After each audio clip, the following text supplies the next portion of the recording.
Hai, assalamualaikum warahmatullahi wabarakatuh. Di sini saya akan membahas tentang sistem reproduksi. Sebelum itu, perkenalkan, nama saya adalah Nurita Sari. Yang pertama nih, sistem reproduksi laki-laki. Organ reproduksi laki-laki terdiri dari skrotum atau kantong pelir, testis, saluran reproduksi yang terdiri dari epididymis, vas deferens, ductus ejaculatorius, dan uretra. Selanjutnya kelenjar aksesori, dan yang terakhir penis. Hormon kelamin laki-laki, yang pertama hormon testiskular, yang kedua hormon hipofisis, dan selanjutnya hormon hipotalamus. Gametogenesis pada laki-laki atau spermatogenesis. Kalian tahu nggak sih, gametogenesis pada laki-laki itu terjadi di mana? Yap, betul sekali, di tubulus seminiferus di dalam testis. Tahapan spermatogenesis yang pertama yaitu mitosis. Spermatogonium 2N dekat membran basalis tubulus seminiferus membelah secara mitosis menjadi spermatosit primer 2N. Selanjutnya meiosis. Spermatosit primer 2N pada meiosis 1 menjadi 2 spermatosit sekunder N, 2 spermatosit sekunder N pada meiosis 2 menjadi 4 spermatid N. Selanjutnya spermiogenesis. Spermatid N mengalami pematangan menjadi spermatozoid sperma N yang memiliki kepala, leher, dan ekor. Selanjutnya yang terakhir spermiasi. Pelepasan sperma ke lumen tubulus seminiferus, tubulus recti, rete testis, dan ductus efferens. Selanjutnya, sistem reproduksi pada perempuan. Organ pada perempuan terdiri dari 1 ovarium atau indung telur, 2 tubang falopi, 3 uterus, 4 vagina, 5 vulva. Hormon kelamin pada wanita. Estrogen, progesteron, LH, FSH, GnRH, HCG, laktogen plasenta, tirotropin korionik, relaksin, prolaktin, oksitosin, CRH, prostaglandin.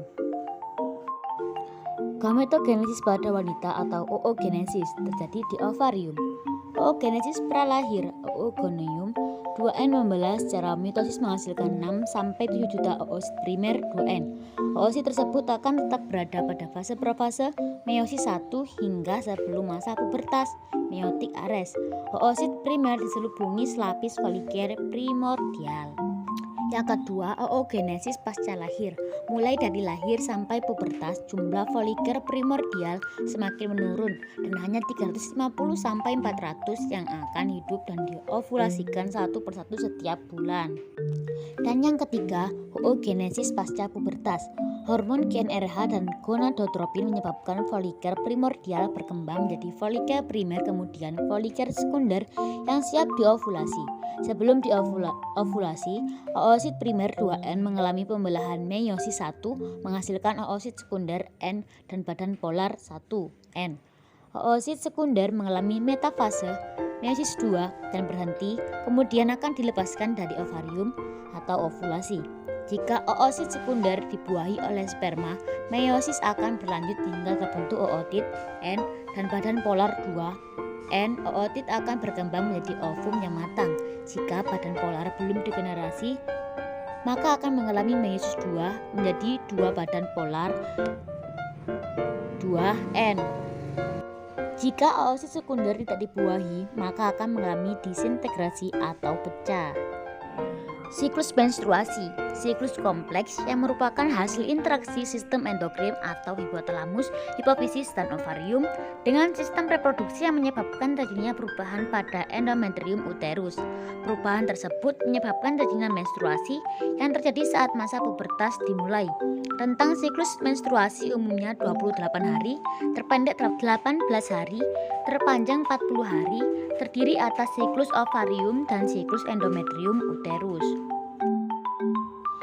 Ada yang kelupaan nih.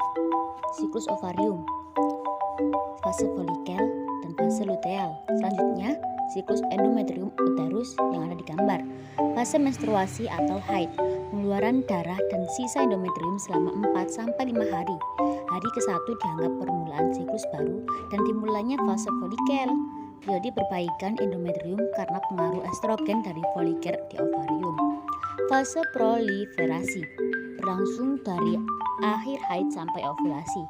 Estrogen merangsang proliferasi di endometrium, nyeri tebal dan pertumbuhan kelenjar serta pembuluh darah. Selanjutnya yang terakhir fase sekretori atau progestasi. Terjadi ketika terbentuk korpus luteum.